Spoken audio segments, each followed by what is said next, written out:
This is easy. Hello everyone, Cub here once again, joined by my friend Artsncrofts, and we're going to be going over the top 8 deck list from GGP Tijuana, which happened on Saturday, June 7th. We unfortunately do not have the correct ban list on these images. This is just how the decks were sent to us, so don't blame us, don't shoot the messenger. But yeah, we had some spice at this event, so as you all can already see on your screen, here in 8th place we have Jose Beltran, who was playing Chaos Agents. We do have the 3 copies of the Agent of Creation Venus, and of course we do have all 3 copies of the Mystical Shine Ball. Past that, we have the full Chaos package, 1 BLS, 2 Chaos Sorcerers, we have a Jinzo, we've got a couple of Zaborgs. Maybe this duelist felt like they could facilitate some more tribute monsters because we are getting some tribute fodder onto the field with the Mystical Shine Balls. We have 2 copies of Spirit Reaper, just 1 copy of Moth. Doesn't look like a turbo lineup, but we do have the lights, we do have the darks. And I do think, the Agent of Creation Venus is a little bit of an underexplored package. You get 3,100 attack power on the field just kind of for free. You got to pay 1,500 life points, but you get 4 monsters. Unfortunately, the Mystical Shine Balls are level 2, so we can't really use those with Metamorphosis, but you get them there. You can use them as tribute fodder. Thin out the deck, and you just get some good lights and can start attacking for quite a bit of damage. I do like that. What do you think about the agents, Arts? I think it's pretty cool, and I do like how Jose here is utilizing that package, right? You have lots of kind of one-off synergies with stuff like the creature swap, stuff like the enemy controller. You mentioned the Metamorphosis, a little bit of a non-bow there, but definitely, can help combo with the Serpent and the Magician of Faith.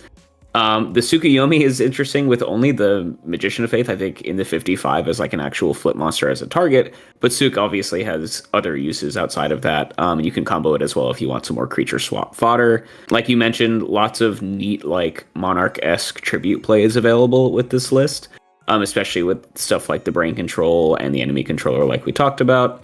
Overall, really, really sweet to see this get some success. And as you mentioned, kind of an underexplored strategy in the format, I think. So cool to see people slamming some games here at GGPs with something like this. Yeah, for sure. I think it's interesting.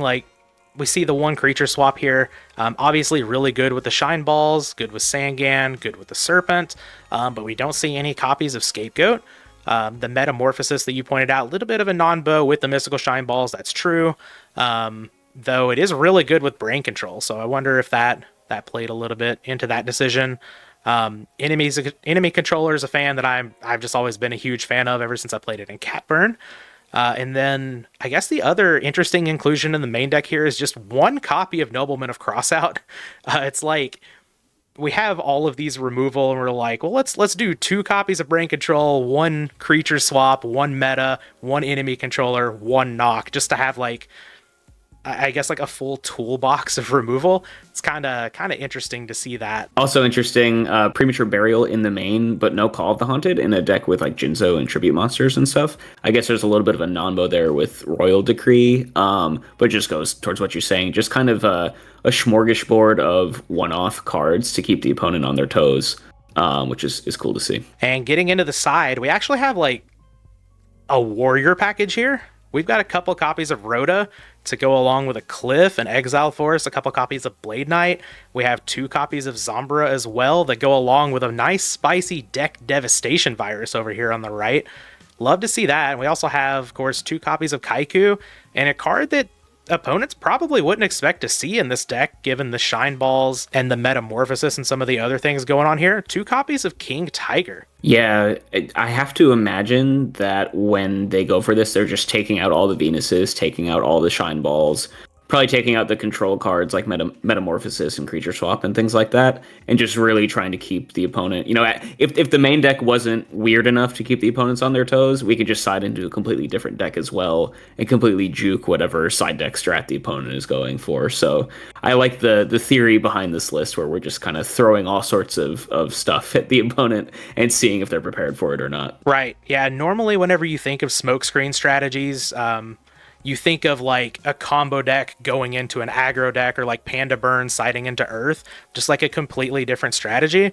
Whereas this one, it's like, let's take out our engine and let's go into this aggro deck. And it's kind of, it doesn't look like a smokescreen side, just because sort of like whenever you see it at face value, but that's pretty much what's going on here. Yeah, and I guess you would have to imagine people aren't going to be siding a lot of battle traps against this list, because like, what are you Sakuretsu armoring, right? Like, you don't really want to Sakuretsu armor a Venus or a Shine Ball or anything like that.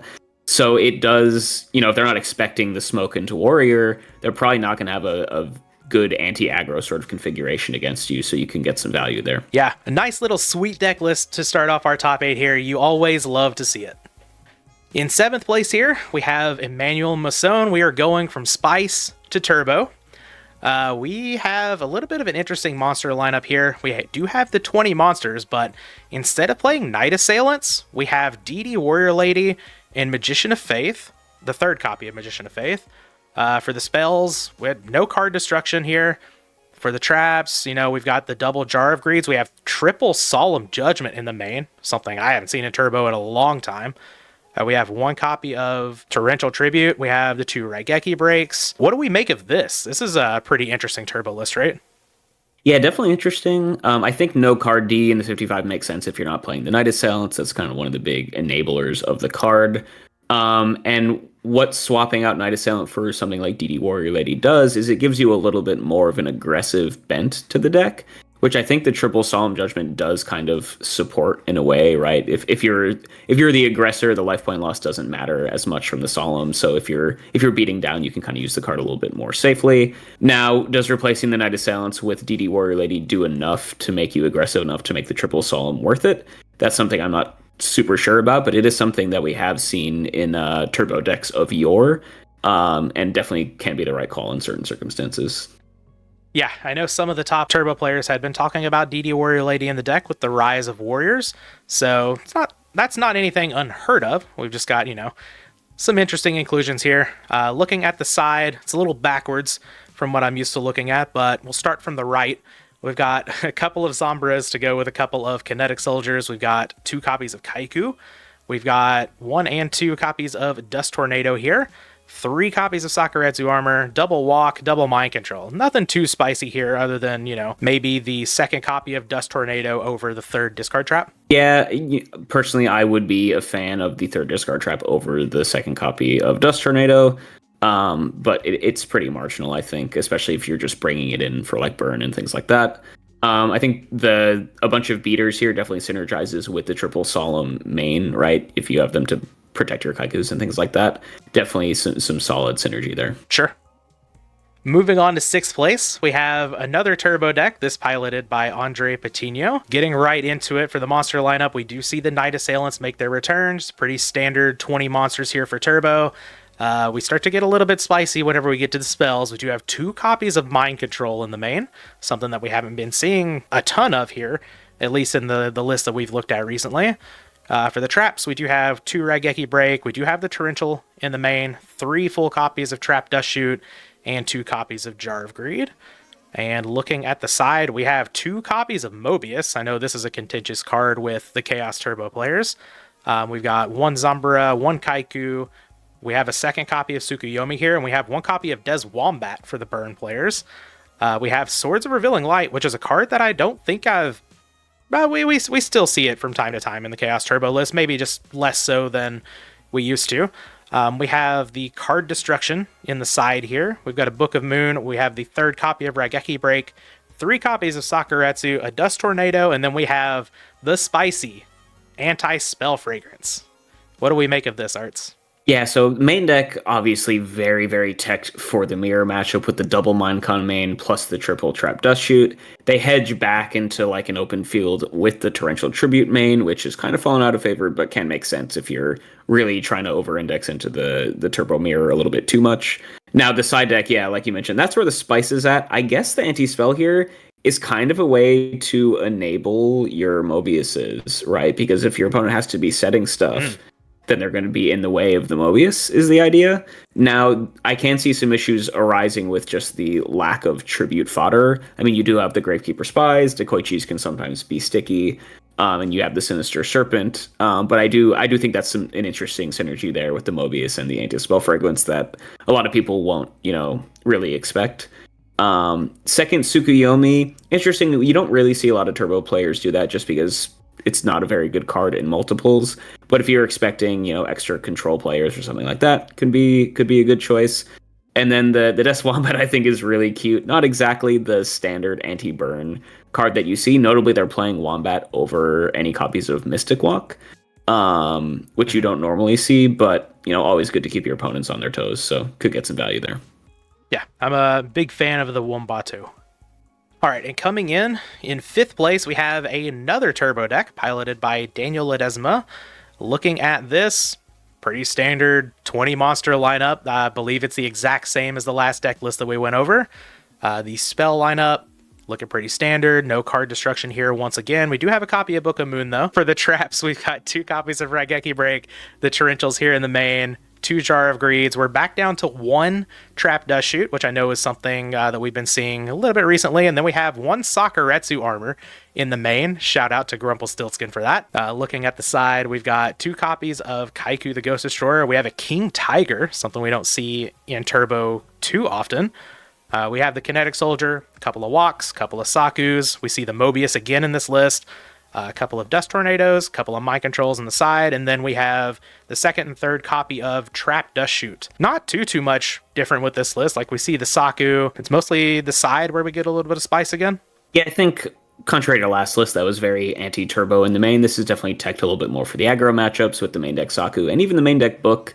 Book main is something that turbo players are a little bit hotter on than in times past. I think the idea being that it's basically, it's just kind of has a high floor. It's very versatile. You can use it kind of in pretty much every matchup. It's not going to be ever a super duper dead card. And then you can side it out for something more targeted in games 2 and 3. So it kind of makes sense from that strategic perspective. I do want to point out no card destruction anywhere in the 55 that I can see. Which is interesting when you consider they have a lot of anti-burn stuff. If you account for the Wanghu, the Kinetics, which sometimes come in against burn, the Mobius, et cetera, et cetera. Lots of anti-burn cards here, so card destruction not making the cut. A little bit interesting, especially with the main deck Night Assailants. You mentioned the Wanghu. That is, generally Turbo doesn't need to side too much for the control matchups. It's kind of a deck that naturally preys upon those lists. But if you do want a little bit of extra oomph for those matchups, Wanghu can be the card for you. A lot of people would prefer Asura just because of the light aspect for it, and Wanghu can kind of get in the way of some of your plays as well. But it's definitely playable in that slot if you need some more coverage for those matchups. All right, moving on to our top 4, we have another turbo deck for you all. Yay! We have Angel Arroyo here. Looking at the list, we've got a 20 monster lineup, but we have 3 copies of Magician of Faith. We're actually cutting Spy down to 2. That is third's in the side. Yeah, that is a very, very interesting change for a turbo deck. Spell lineup, pretty standard. We have that Book of Moon again. No card destruction at all in the 55. Trap lineup, we've got the 2 Raigeki Breaks, Torrentials here, 2 Trap Dust Shoots, 2 Jar of Greeds. I may stop talking about the Torrential at this point because it seems like it's just becoming standard in Chaos Turbo again. But looking at the side, like you said, we've got that Spy, the 3rd copy here. We've got 2 Kaikus, a Zambara, a couple of Mind Controls. We have the Goat package, 2 Goats and 2 Meta. We've got a 2nd copy of Book of Moon, a Mystic Walk, a couple of Sakuretsu Armors, and we do have the 3rd copy of Trap Dust Shoot. Yeah, overall, like you mentioned, pretty standard turbo here. I guess the idea is the 3rd Magician of Faith in the main, you are playing 1 more spell than usual, so you can kind of get away with that. That being, the Book of Moon, and sometimes you don't main MST either. The 3rd Spy being in the side is a little bit curious to me, honestly. I'm not sure what you would bring that in against that you wouldn't just want to have mained. There is, of course, some anti-synergy with the Scapegoat Metamorphosis stuff, right? But those are both in the side deck, so it's not like they're conflicting right off the bat. But besides that one interesting choice, pretty standard turbo list with the Goat meta side. Speaking of standard turbo, I know you all just very much want to see standard turbo for the 3rd place duelist here. Well, we're not going to be getting that. In fact, it's going to be a deck that's kind of hard to classify. And as you can see, here in third place, we have Angel Flores. I have written down on my notes Chaos Warrior with a question mark, but this is like not the Chaos Warrior that's playing Thunder Dragons. It's not regular Warrior. It's not Chaos Turbo. What do you call this, Arts? I don't know. Flip Warrior, maybe? Flip Warrior?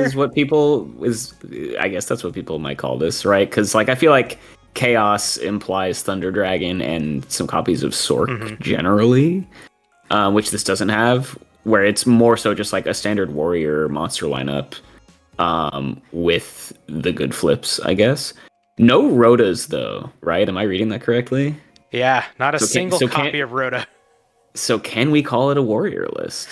I guess this is just turbo teching Blade Knight. I mean, so to be fair, Turbo can main deck Kaikus and Zombiros. That's not super weird. It's just the Blade Knights and the DD Warrior Lady main that are odd. But I guess this is just Turbo teching warriors without the Rotas. That's what I would call this. Yeah, and no shade. You don't have the Thunder Dragons though. Yeah, so no Thunder Dragons. Turbo. Yeah, it's and it's like we don't have the Zaborgs here, so we can't really call it Thunderclap. Yeah, that's what my brain wanted to call it, but then there's no Zaborgs, so it's thunderless Thunderclap. It's just clap. Yeah, it's just clap.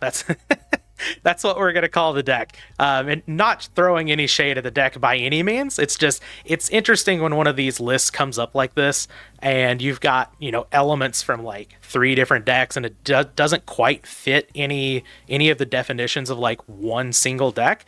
That it's always fun to analyze these. So like you said, we've got the BLS, no Chaos Sorcerer, no Thunder Dragons, but we do have almost the entire flip package from Turbo, right? We've got the 2 Dekoichis, the 3 Spies. We only have 1 Knight Assailant and 1 Magician of Faith, but that's really close. And then we have a lot of the stuff from the Warrior decks. We've got the 2 Blade Knights, the DD Warrior Lady, a couple of Kaikus, the Zombra of the Dark.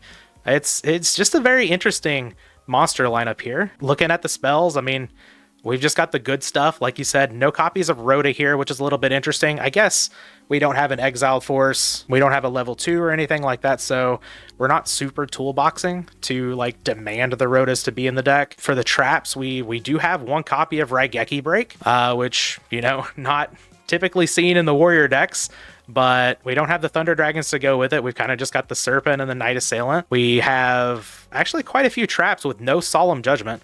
We do have the 2 Jar of Greeds, a couple of Sakuretsu Armors, a Dust Tornado, 3 copies of Trap Dust Shoot, and then, of course, the Trap Trinity. Just a very, very interesting main deck. Yeah, I guess cutting the Thunder Dragons can make sense because it like makes your Blade Knights live more frequently, powered up to the full 2K. And Minecon is a card that like Warrior decks often will just play even main deck against Turbo, even when they're not playing any flips themselves. So if you're going kind of down that route, you can just add some more flips and get some more value out of that. To your point, Singleton Raigeki Break, I think you have enough support with it via the Sinister and the Knight Assailant. I think that's totally fine. But yeah, some really, really interesting choices here. And I mean, it just goes to show we're 20 years into this format and people are still coming up with things that we don't know how to classify, which I think is pretty cool. So love to see it. Yeah, and I think like one of the big things with something like this is sometimes you might not show the aggressive elements at all in a game, and your opponent just sides like your Turbo, and then all of a sudden here come the Blade Knights and the Kaikus. Or you might see both sides and you like, do I leave in my Nox? Do I take him out? Do I bring in this Mind Control? What on earth do I do? I think decks like this just give an interesting dynamic in the gameplay, specifically in sideboarding. Looking at the side here, we've got some more spice going on. We've got the Mobius. We have a Cannon Soldier. Looking at this and seeing the Cannon Soldier and seeing some of the stuff in the main deck, I'm just like, I keep looking around for the return from the different dimension, and I'm just not finding it. We have another copy of Des Wombat in this top 8 here. 2 copies of Kinetic Soldier. We have a Cyber Jar, which this list has, very generously told us is a TCG card. We have Brain Control to go with the Mobius, Book of Moon. We have Emergency Provisions to go along with a Scapegoat. A couple of Bottomless Trap Holes here in the top 8. A Ceasefire, and then we do have 2 copies of Solemn Judgment. So what do you think about this side deck here? This is some spice. I wonder if this is a person that goes to time a lot, right? That's what the that's what the scapegoat and the emergency provisions and the wombat and the soldier and the ceasefire kind of all point to. You know what I mean? Yeah. Because sometimes people will just play random life gain cards just to help them out when it comes to time. So that could be the reason why those are there. But these are in person, timed Swiss events. So definitely can kind of distort what you would see in the side deck out of people. But yeah, really cool stuff here. I love the Cyber Jar in a list that just plays so many nonsense monsters, right? Because it can just kind of vomit out a really, really oppressive board out of nowhere with that card. So that's pretty sweet. 2 bottomless before maxing out on battle traps is not something we normally see, but I guess can be a good way to catch the opponent off guard. And yeah, overall, just some real spice here. Not sure what you bring the cannon soldier in against, unless you're, like I said, you're just trying to combo it with like scapegoat or something. But yeah, pretty cool stuff. Absolutely. Lots of spice in this top 8. Love to see it, but we are going to be moving on to our final 2 duelists. All right, coming in at second place, we have Carlos Arroyo playing the only control deck here in our top 8. We do have Chaos Control. Looking at it, of course, we have our Chaos package, Thunder Dragons, couple of Kaikus. We see a Blade Knight here. Do we know how to classify this deck? We've got the DD Warrior Lady showing up again, a couple of Dekoichis. Pretty standard stuff here in the monster lineup. The spells, of course, we do have the control package, couple of scapegoats, couple of metas. We have a creature swap. We have a lightning vortex, which is very interesting. I haven't seen that in a main deck outside of RGT in a long time. We do have 1 copy of Brain Control, and we do have the premature burial here. We have Trap Trinity and 2 Jar of Greeds as the only traps. And getting to the side, well, we've got some more side deck spice for you.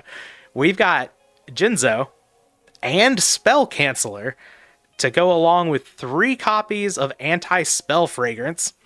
We've got the Zombra the Dark, 3 Sakuretsu Armors, 3 Dust Tornadoes, and 3 Royal Decrees. This player just hates spell and trap cards, I guess. Is that the sense you're getting from the side deck here? Yeah, I mean, it's honestly like what a list would look like if you just really, really want to beat Reasoning Gate. Yeah. I feel like with the spell fragrances, obviously the spell canceller is like the best card in the format against that deck.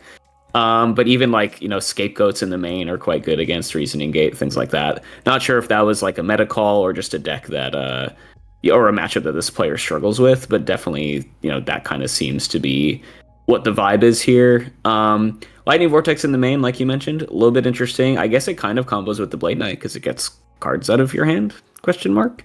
But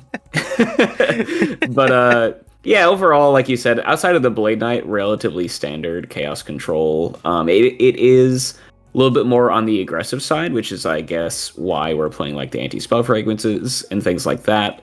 And like the Brain Control can help with that too. And also sets up for your Jinzos and your Cancellors out of the side. Yeah, overall, cool to see a control deck here in top 8. Definitely a spicy take on it, but nothing super duper crazy outside of the side deck, of course. Yeah, even though it's, it's not like GOAT control like we were used to seeing 20 years ago, it is still nice to see these control decks be able to do super well in tournaments. Wasn't able to take this one down, but got very, very close. Good finish nonetheless. But speaking of taking the tournament down, we have here in first place Alex Saavedra, and this is SDL Killa for those of you who may know this player online. And we had Warriors take down the Chaos Control deck here in the finals. Looking at this one, this is it's a little bit of a different Warrior list here. We have all 3 Kaikus and all 3 Blade Knights. So doesn't really matter which school of thought you take on which one of those to run 3. We've got 3 of both of them here. Of course, the Kaiku being the 14th monster in this monster lineup. Just staple spell cards. The traps, very Moxie's coded. We've got the 1 Dust Tornado, triple trap Dust Shoot, double Jar of Greed. Love it. Pretty standard list outside of the 3rd Kaiku.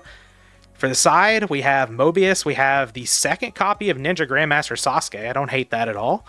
We have the Asura Priest. We have Amazoness Archer and Cliff the Trap Remover.